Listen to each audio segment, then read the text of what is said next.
Assalamualaikum warahmatullahi wabarakatuh. Kami dari kelompok 10, yaitu saya sendiri, Risa Oktaviani, NIM 41, dan Latifah Azahra, NIM 64, akan mempresentasikan sejarah perkembangan dan perbedaan mazhab tengah dan modern.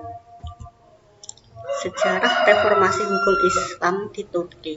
Turki merupakan negara yang mayoritas penduduknya beragama Islam, yaitu sekitar 99,2% dari penduduk yang berjumlah sekitar 50.207.000 jiwa dan sebagian besar bermukim di bagian utara Turki.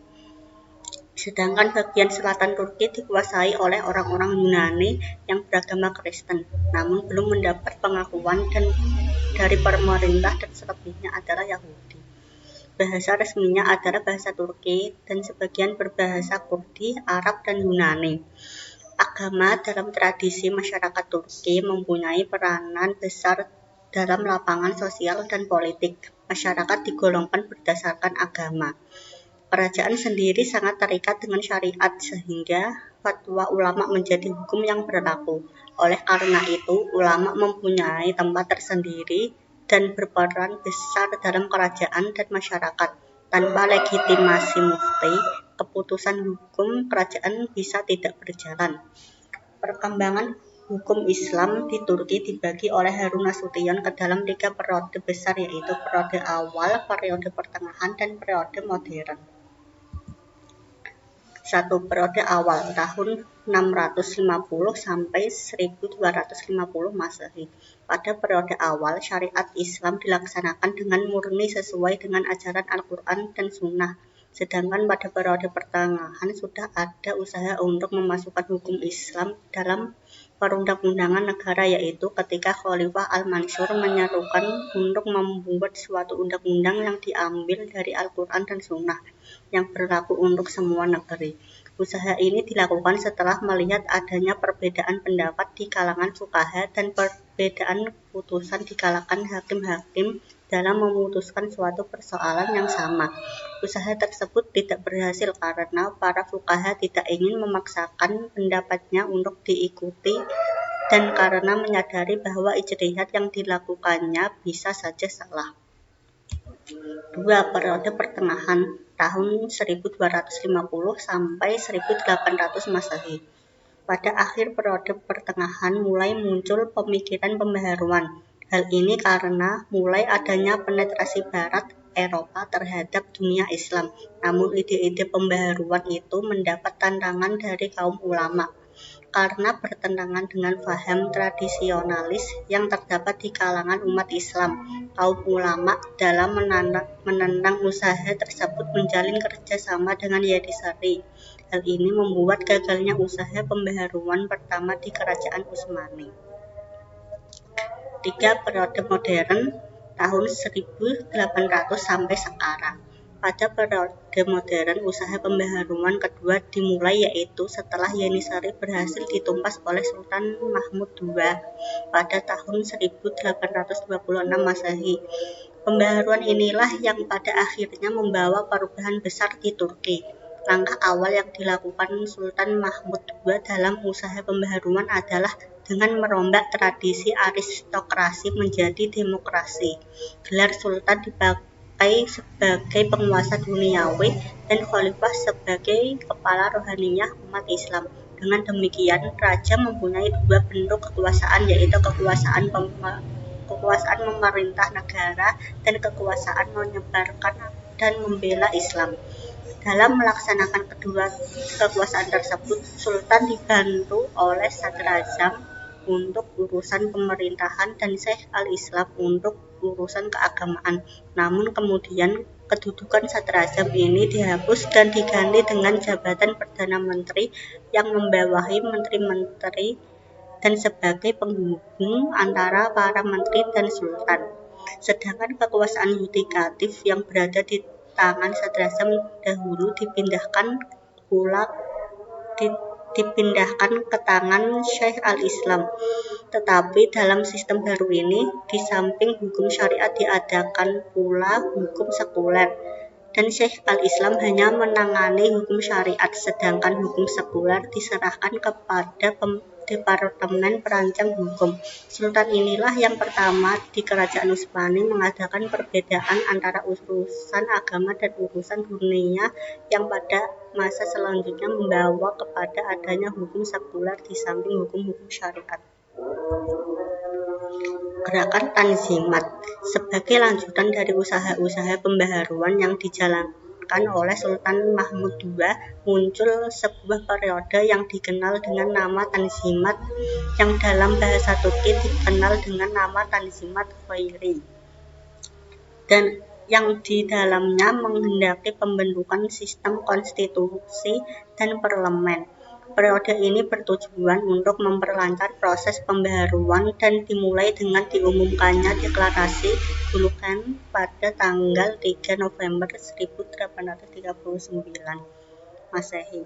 Deklarasi ini menjalankan syariat Islam dan undang-undang negara pada awal masa kerajaan dipatuhi sehingga kerajaan menjadi besar dan kuat, serta rakyat hidup makmur. Tapi setelah 150 tahun terakhir tak diperhatikan lagi, sehingga kemakmuran hilang dan kemiskinan dan kebebasan negara lenyap dan lemah. Oleh karena itu, perlulah diadakan perubahan yang akan membawa kepada pemerintahan yang baik.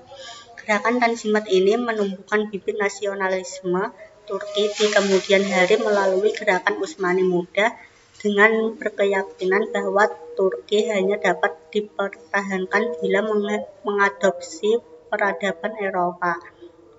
Mereka mengharapkan proses transformasi sistem pemerintahan kerajaan Turki dari sistem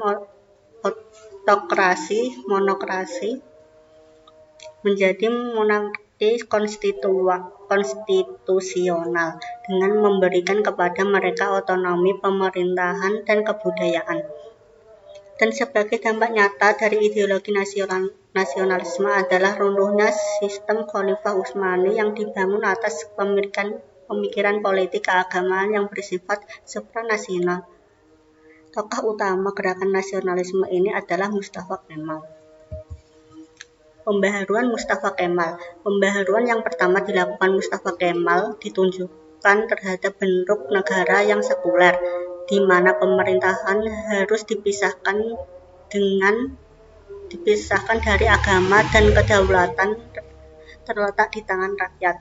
Ide ini telah diterima dalam sidang Majelis Nasional Agung pada tahun 1920 Masehi, dan pada tahun 1921 Masehi disusunlah satu konstitusi yang menjelaskan bahwa kedaulatan adalah milik rakyat.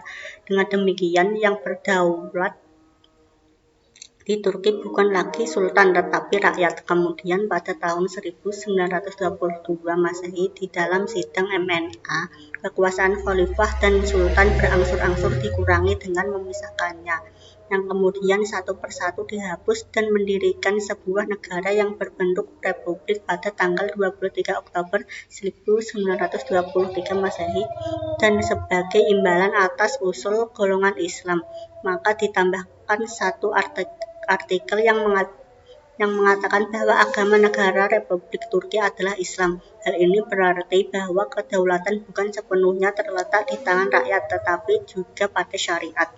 Setelah Mustafa Kemal meninggal pada tahun 1938, usaha pembaharuannya dijalankan terus oleh para pengikutnya. Namun 2 tahun kemudian timbul gerakan Back to Islam. Dan pada tahun 1949, pendidikan agama dimasukkan ke dalam kurikulum sekolah, dan pendidikan agama dibuat bersifat wajib. Mulai tahun 1950, orang-orang Turki telah dibolehkan naik haji ke Mekah.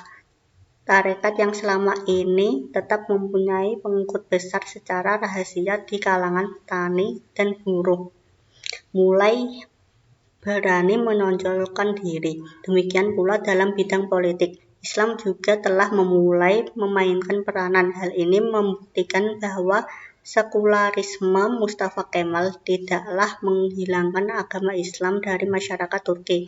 Ia hanya bermaksud menghilangkan kekuasaan agama dari bidang politik dan pemerintahan. Nama saya Atifa Az-Zahra, NIM 64. Sejarah reformasi hukum Islam di Mesir. Mesir merupakan sebuah negara yang terkenal dengan sejarah peradabannya yang telah ada semenjak 4000 tahun sebelum Masehi. Mesir merupakan sebuah negara yang berbentuk republik. Nama Mesir tercantum 5 kali dalam Al-Quran. Adapun nama lain Mesir adalah Egypt yang berarti Kipti atau nama yang biasa dipakai orang barat ketika menyebut Mesir.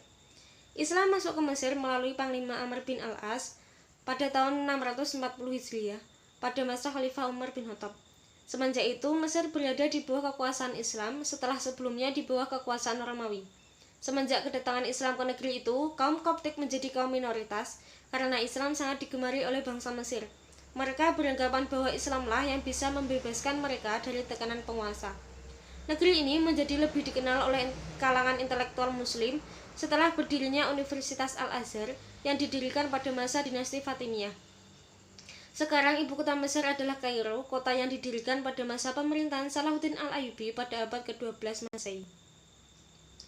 Pembaruan hukum Islam di Mesir. Yang pertama, Undang-Undang Mesir Kuno. Beberapa masalah yang diatur dalam Undang-Undang Mesir Kuno diantaranya adalah tentang perkawinan, perceraian, hak milik dan warisan, serta hukum muamalah. Yang kedua, perkembangan madhab fikih dan undang-undang di Mesir. Fikih merupakan ilmu yang muncul setelah meluasnya daerah kekuasaan Islam karena semakin banyaknya permasalahan baru yang timbul yang menyebabkan adanya perbedaan pendapat pada satu masalah. Hal ini berbeda ketika Rasulullah masih hidup. Perbedaan pendapat ini memunculkan adanya beberapa madhab fikih. Pada masa dinasti Abbasiyah, 4 madhab fikih telah berkembang di Mesir, yaitu madhab Abu Hanifah, madhab Imam Malik, madhab Syafi'i, dan madhab Hambali. Sejarah perkembangan pemikiran tokoh hukum Islam era modern. Di Mesir, mulai muncul pemikir pembaruan Islam yang pemikirannya sangat berpengaruh terhadap segala aspek dan mereka merupakan pelopor pembaruan di Mesir bagi masa selanjutnya. Di antaranya, Al-Tahtawi, Jamaluddin Al-Afghani, Muhammad Abduh, dan Rashid Ridho. Ide-ide pembaruan yang mereka serukan antara lain, yang pertama, seorang ulama harus mengetahui ilmu-ilmu modern agar mereka dapat menyesuaikan syariat dengan kebutuhan-kebutuhan modern. Ini mengandung arti bahwa ijtihad adalah terbuka. Yang kedua, corak pemerintahan autokrasi harus dirubah dengan corak pemerintahan demokrasi. Kepala negara harus mengadakan surat dengan pemimpin-pemimpin masyarakat yang banyak mempunyai pengalaman. Yang ketiga, menghidupkan toleransi bermadhab dengan mengadakan pembaruan bidang hukum dan pengaturan madhab hukum. Studi pembaruan hukum Islam era modern. Harun Nasution membagi sejarah Islam ke dalam 3 periode, yaitu periode klasik pada tahun 650 sampai 1250 Masehi, periode pertengahan 1250 sampai 1800 Masehi, dan periode modern 1800 Masehi sampai seterusnya. Persepsi Muslim tradisional atau pra-modern menyatakan hukum Islam menyajikan sebuah sistem yang ditakdirkan Tuhan yang tidak ada kaitannya dengan berbagai perkembangan historis. Muslim tradisional berpendapat bahwa Al-Quran dan Sunnah telah memberikan uraian rinci tentang segala sesuatu. Menurut Muslim tradisional, hanya ada satu sumber yang terdapat aturan-aturan hukum yang dikembalikan, yaitu wahyu Tuhan. Ide tentang hukum natural tidak dikenal. Coulson menyimpulkan bahwa pemahaman tradisional tentang perkembangan hukum Islam tidak memberi historis. Menurut Harun Nasution, era modern bermula pada abad ke-19. Merupakan periode yang di dalamnya kepercayaan tradisional mulai dipertanyakan dan mendapat tantangan serius. Melalui imperialisme, pengaruh peradaban barat terhadap dunia timur, terutama dunia Islam, sangat kuat. Akibatnya, beberapa aspek ajaran Islam dipertanyakan, dan salah satu aspek tersebut adalah pertanyaan yang ditujukan kepada doktrin hukum Islam. Pada perkembangan berikutnya, modernitas ini berpengaruh terhadap konsepsi hukum Islam. Perubahan pemahaman terhadap konsepsi hukum Islam tersebut salah satunya dihembuskan oleh Scott yang meruntuhkan anggapan tradisional tentang hukum Islam. Scott tidak mengkaji hukum Islam secara teologis dogmatis, melainkan lebih bersifat historis dan sosiologis. Scott menyajikan hukum Islam bukan hanya sebagai seperangkat norma yang diwahyukan, tetapi sebagai fenomena historis yang berhubungan erat dengan realitas sosial. Scott menyimpulkan bahwa sebagian besar hukum Islam termasuk sumber-sumbernya merupakan akibat dari sebuah proses perkembangan historis. Demikian yang dapat kami sampaikan. Wassalamualaikum warahmatullahi wabarakatuh.